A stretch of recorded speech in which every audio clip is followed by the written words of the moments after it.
Asibuyele emuva phansi ngokuhlukumeza insango babebhema kahle omkhulu maybe kanye ngonyaka ugqoka ibheshu nembadada ngidi isiko lami phela amasule bedume ngokuhloniphana nokuphana sahlephulelana inyoni noma kuyijiyane bashaya phansi ngonyawo mama ke be-ANC. Labo mama sebephumele kobala ngalaba kabathi kumnumzana uCyril Ramaphosa ngumengameli ke wesophinda bengumengameli ke we-ANC makashiye phansi isikhundla sakhe. Labantu ke bahamba ke bekhuluma ke ngaphandle bathi ke lo mongameli makashiye ke ngaphambi kokuthi kuphele ihlandla lakhe. Kuzokhumbuleka phela ukuthi ekubheka okhethweni la khona kuzofanele ukuthi ke izakhamuzi zonke zikhulume ngevoti lazo. Umnumzana uCyril Ramaphosa bengakaphawule ngalolu daba kodwa komama be-ANC bathi ke bona ngeke baze bakuvuma ukuthi uCyril Ramaphosa ashiye phansi isikhundla sakhe ke ithemu yakhe ingakapheli. Bathi uma kuyikuthi nembala abantu ke bafuna ukuthi uRamaphosa aphume esikhundleni babakhulume ngevoti. Labo mama bafezeke nokuthi ke kungani kufanele uRamaphosa kaphume ithemu yakhe engakapheli. Bakhala ngokuthi kuningi South Africa ezolahlekelwa ikhona uma ngabe ke kuphuma kumongameli ke wezwe okhona ngalesi sikhathi. Bathi uma ngabe ke iningizimu Afrika ngalahlekelwa koCyril Ramaphosa maningi ama-investors angabaleka noma anganyamalala njengoba kuningi okwenzakala kulelizwe. Bathi ke phela kuzokhumbuleka ukuthi ama-investors akhona njengamanje amaningi wawo ahehwe ukungenwa ke esikhundleni kaMnumzana uCyril Ramaphosa ongumengameli ke wezwe. Kuzokhumbuleka phela nangalesikhathi ke oloko Ramaphosa kuzomela angene abaningi abe-ANC babethi ke nembala unezimali zakhe angeke azayihleka imali.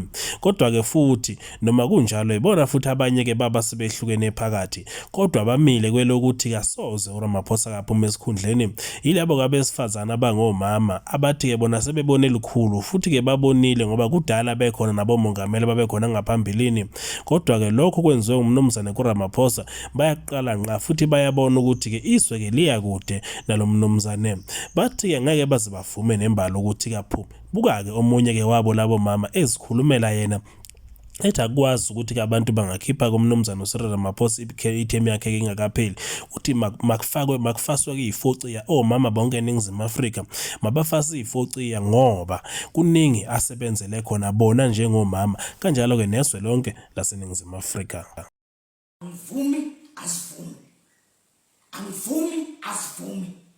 Ramaphosa he's not going. Akahambi uRamaphosa sukumanzizo zonke emhlaba wonke. Lento enimashelayo yini ukuthi uRamaphosa kahambi bese kuye rand bese ama-market ayaphenika bese ama-investment ayabaleka. Nifuna lokho yini nine nimashayo?